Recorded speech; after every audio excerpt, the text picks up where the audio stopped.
Hey everyone, Dr. Ryan here, acting as a guide to mastering your GLP-1 journey with semaglutide.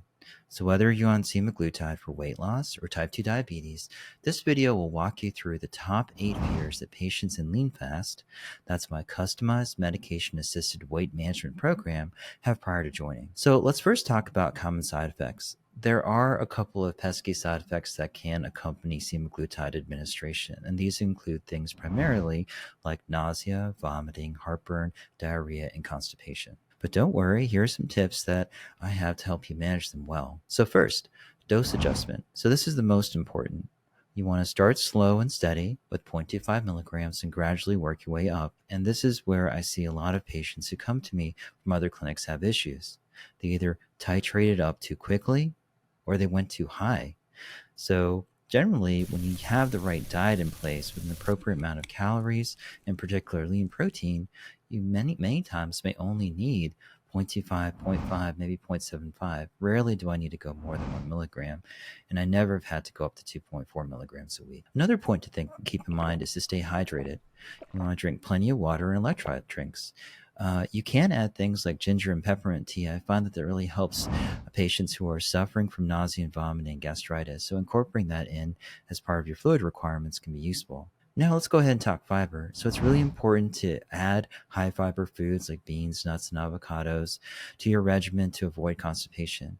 And if that's not working, you should consider using supplements like psyllium husk or methylcellulose. Speaking of diet, it's important to revamp it if you haven't already. So avoid low fiber and high fat foods. Boil, grill, or bake your meals instead of frying them.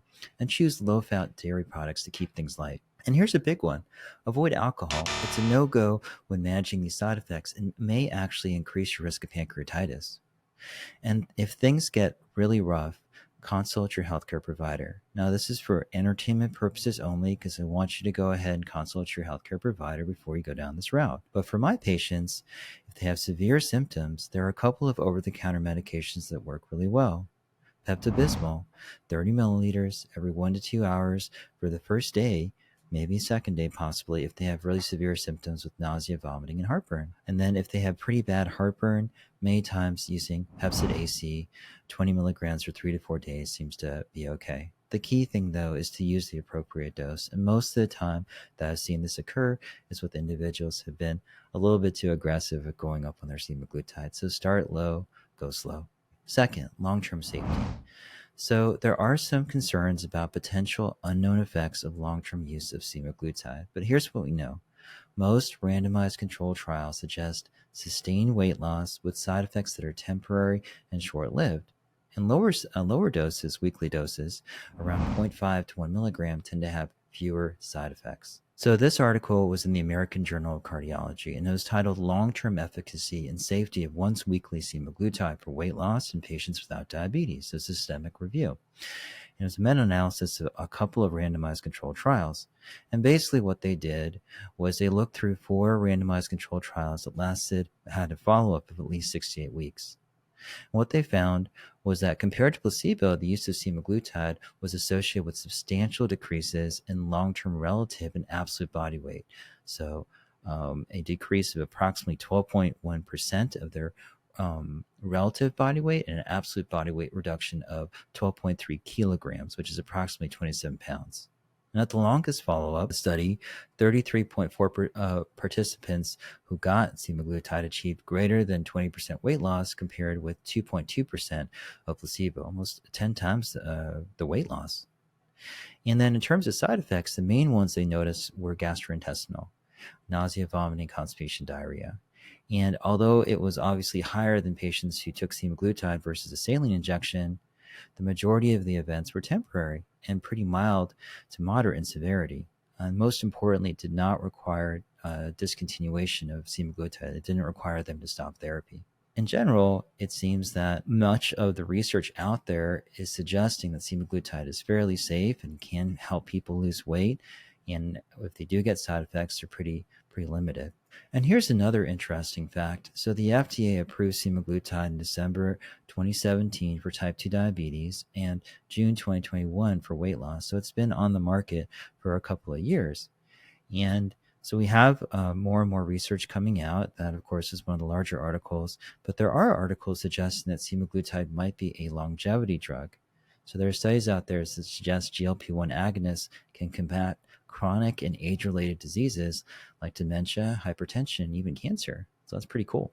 Let's talk about the third concern that my patients have, allergic reactions. So let's not overlook allergic reactions. They can range from mild to severe, including anaphylaxis. That's the most severe type of allergic reaction, where you can have a constricted airway and low blood pressure and go into what we call shock, or just something pretty mild like hives and swelling. The most serious allergic reaction would be anaphylactic shock, and that's extremely rare with semaglutide. This article, which was published in Diabetes Care, looked at the risk of anaphylaxis among new users of GLP-1 receptor agonists. So it wasn't just semaglutide, it was actually a couple of them. So they looked at 700,000 new users with just about 450,000 person years of exposure. So what is a person year? Basically, the way you calculate this is you take the amount of users and you multiply it by the amount of time they've been on it. And when you do that, the average user that they looked at was on it for approximately 7 months. What they found was that the incidence rate for semaglutide was fairly small, about 3.6 per 10,000 person years. So to give you an idea of what incident risk is for like a pretty common medication, let's talk about aspirin. So the incidence rate for aspirin is approximately 2%. And for semaglutide, as the article suggested, it was 3.6 per 10,000 person years, or approximately 0.04%, so much lower. From my standpoint, I have not thankfully encountered any allergic reactions with semaglutide, but it is a concern. So the key thing to remember is that it's very unlikely you're going to suffer from anaphylactic shock or have an allergic reaction, but if you do, it's important to seek medical attention immediately. Better safe than sorry. Okay, the last thing that my patients are concerned about is injection anxiety.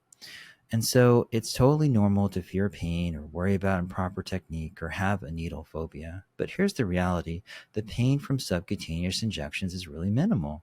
With proper education and the right size needle, so typically I recommend either a 30 gauge or 31 gauge needle that's approximately 5/16 to a ½ inch in length. It's really not a big deal. And there's been some research that's looked at this. So this was in the British Medical Journal, Supportive and Palliative Care. And what they did right here was they looked at pain from subcutaneous injections, and they essentially collected data on 50 consecutive injections in patients. And what they found was that 76% of the injections, according to patients, were not painful. The insertion of subcutaneous cannulas really did not pain and did not cause pain. It wasn't so much the needle when it was inserted as it was the injection of the medication. And semaglutide, in my experience with my patients that I've worked with, typically it's dissolved in water, and I've not really had too much issues with pain with injection of the medication. Really, if patients do experience pain, it's really just with insertion of the needle. But the key thing to remember is with the right size needle, again, 30 or 31 gauge, and the right length, it really is not a big problem. Okay. So again, there's part 2 of this video. For this video, that's a wrap. With these tips, I feel that you'll be more ready to conquer your GLP-1 journey. Remember, start slow, stay hydrated, eat smart, avoid alcohol, and consult your provider for severe symptoms. Keep an eye out for long-term safety and be vigilant about allergic reactions. So if you found this video to be helpful, hit that like button, subscribe, and share it with anyone who might benefit. I'm Dr. Ryan, and I'll catch you in the next video. Stay healthy and stay strong.